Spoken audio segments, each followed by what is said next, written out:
अपने भाइयों के साथ भी इन सारी बातें आप करते हो? लाइक फॉर एग्जांपल, ये आई थिंक अब हम पूछ सकते हैं क्योंकि ऋषभ खेले हैं ये जो पाकिस्तान के अगेंस्ट मैच हुआ 2 दिन पहले 3 दिन पहले, वहाँ जो उनकी इनिंग्स थी, उस इनिंग्स की वजह से अब हम इस बारे में बात कर सकते हैं।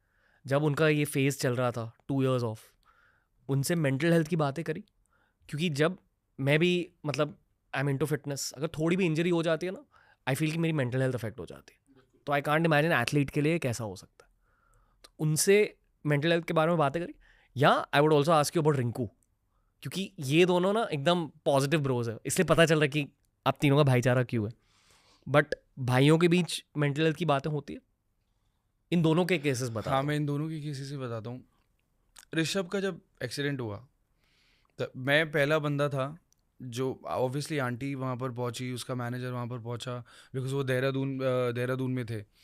तो उसकी सिस्टर यूके से आ रही थी सेम डे फ्लाइट पकड़ के। जब मैं वहाँ पर गया और मैंने उसको देखा, उसकी एक आंख बंद थी, एक ही आंख से वो थोड़ा सा देख पा रहा था, तो उसके चेहरे पे वो खुशी दिखी। बिकॉज उस टाइम उसको वो लोग चाहिए थे वहाँ पर, मम्मा वहाँ थी उसकी। बट उसको ही नहीं पता था कि मैं आ रहा हूँ, उसको ये भी नहीं पता था कि बिकॉज वो इतना ज़्यादा गो थ्रू कर रहा था। 24 घंटे में मैं पहुँच गया था, 6 बजे एक्सीडेंट हुआ था, नेक्स्ट डे 6 बजे मैं पहुँच गया था। तो उसने उस टाइम पे ये तो नहीं सोचा होगा कि कौन आएगा कौन नहीं आएगा, बट जब उसने मेरा चेहरा देखा तो उसके चेहरे पे जो शांति थी ना कि चल ठीक है, कोई आ गया, मेरा बंदा आ गया। हालांकि हमने बात नहीं की बिकॉज वो हालत में नहीं था बात करने की। बट जिस दिन 29th या 30th को ये हुआ था, 31st की सुबह में पहुंचा था, तो 31st की शाम तक ना वो ओके हो गया था। ओके एज इन बात कर रहा है, थोड़ा स्माइल पास कर रहा है, मम्मी से बात कर रहा है, मुझसे बात कर रहा है, सिस्टर से बात कर रहा है। तो हमने सबने प्लान किया कि यार न्यू ईयर है, ईव है, और ऐसा नहीं हो सकता कि हम न्यू ईयर ना सेलिब्रेट करें। ठीक है, जो मेहनत करी, जो देखा पिछले साल, वो सब गया।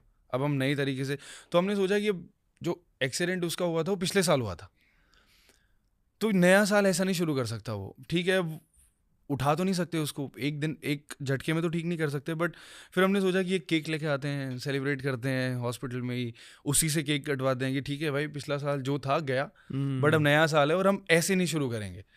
तो वो जब हमने वो सेलिब्रेट किया, उसने मेरे कान में बोला, भाई चिली पनीर खिला दे प्लीज़। और वो मुंह नहीं खोल पा रहा था, बहुत ज़्यादा चोटें लगी हुई थी उसके। तो मैंने कहा क्या खाएगा कैसे, कह रहा लेके आ, तो मैं खा लूँगा। टिश्यू से पूछ पूछ के उसको दे रहे थे। तो जब वो 2-3 दिन बाद वो ठीक हुआ, तो मैंने उससे ना पुरानी बातें करनी शुरू करी, क्योंकि डायरेक्ट में ये बातें नहीं कर सकता था कि भाई कैसा लग रहा है, क्यों लग रहा है, नहीं, मेरे को नहीं करनी थी। मेरा कंसर्न सिर्फ एक था कि उसको हेड इंजरी ना हुई हो और वो पुरानी चीज़ें ना भूला हो। तो मैंने उससे बहुत बातें करी, मतलब पुरानी, जो सिर्फ वो स्कोर मेरे को पता है। प्राइवेट रहनी हाँ चाहिए। हाँ ज़रूर। तो वो टाइम मैंने उससे पूछा, उसको सब याद था। तो जी। मेरा कंसर्न उस टाइम ये था, ठीक है अभी शरीर पे जो चोट लगी है, जो इंजरीज हुई हैं वो हुई हैं, बट यहाँ से वो ठीक है। समझ रहे हो आप मैं कहाँ से आया हूँ, जो मैंने अपने अपने साथ किया कि भाई यहाँ से सही रहना बहुत ज़रूरी है। तो मैंने वही चीज़ उसमें देखी कि भाई तू यहाँ से ठीक है ना, तेरे को सब याद है ना, कोई बात नहीं, अभी जो हो गया सो हो गया, कुछ नहीं कर सकते इसका। उसके बाद मतलब जब मैं ऋषभ के साथ जितनी बार भी बैठता हूँ, तो हम लोग ना क्रिकेट की बात नहीं करते। एक फेज था वो 1.5 साल, जब मैंने उसे जाके बोला, मैंने कहा भाई 5 या 7 मिनट मेरी बात सुन ले, मैं क्रिकेट की बात करने जा रहा हूँ तुझसे। वो कह रहा है यार क्या करेगा, छोड़ना। मैंने कहा नहीं नहीं नहीं, मैंने आज तक 12 साल में कभी नहीं बोला ना तेरे को, आज सुन ले। वो मेरे को तेरे सामने वो निकालना है, क्योंकि मैं कहीं और नहीं निकालना चाहता। कोई और मुझे गलत लेगा, तू गलत नहीं लेगा।